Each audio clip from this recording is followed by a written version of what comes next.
Afrika yedu.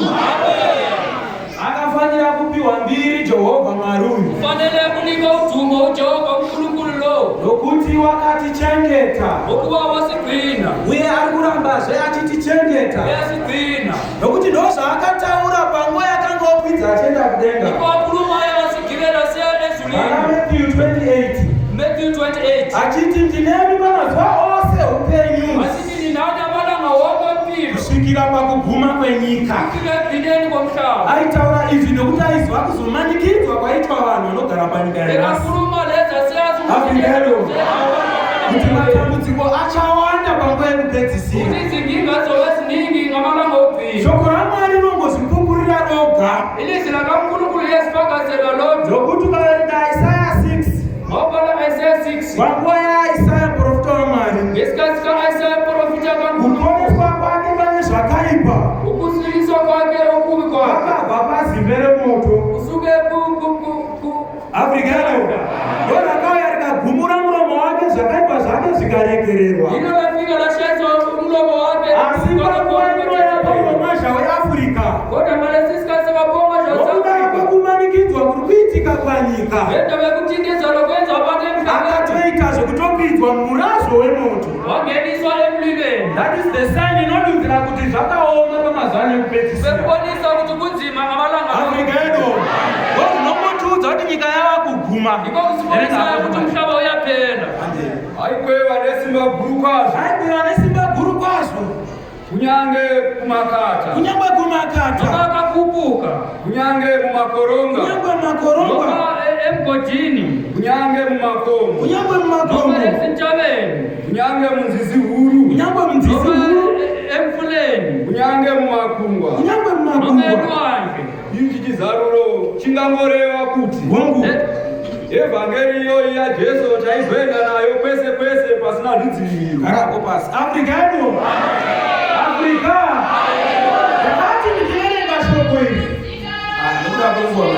Ndakati ndichiverenga shoko iri. Ati kufunda lelizwi. Ndakazvibvunza kuti osei chizaruro ichi. Mazibuzwa kuti kanjani kuna lezambulo. Uri yakatanga kukomba nepakukwidza. Icharioti ikala kuhambe isikupuka. Tevere mumakata. Tevere mumakoronga. Landele eskodini. Ndobva yapinda kakare nemugomo. Yangena ngasezintabeni. Tevere munzizi zvizobuda nekugungwa. Ngasemfuleni isifika elwandle. Afrika yedu. Makata aingoreva kuti koma kuchange kuchiita zvinhu pakunamata. Kupuka kwekusho kuti izinto zazova Chechi wangopinda mumakoronga.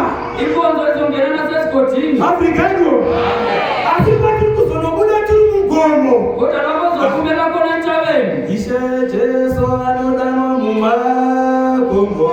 Jesu anodanwa mumakombo. Jesu anodanwa mumakombo. Afrika yedu. Nokuti nguva yatiyanodana Jesu tiri mugomo. Ukwenisikazo kuti izimujesu Iwo sinapindirani nazo haungapindi mugomo. wena ungazwani nazo angeke ungene chariyo. Afrika yedu. Nokuti tadana Ishe Jesu tiri mugomo. Ukomaziviza kuti ijesu akulisa ntabeni. Tanera chaita basa rake mugomo imomo. Uzenza msebenzi wake ntabeni. Kana tikapedza kuita basa rake. Akatenda kuyenza msebenzi wake. Acharayira vapostori vaJesu vose kuti Uzolayira amapostola ake. hanzei vanzizi tinopiwa Alfa naOmega. Azamene mfuleni. Afrika yedu. Vose vangore muzonati yakapinda mugomo. Njengokuba ingolo leyo ngene ntabeni.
Afrika yedu.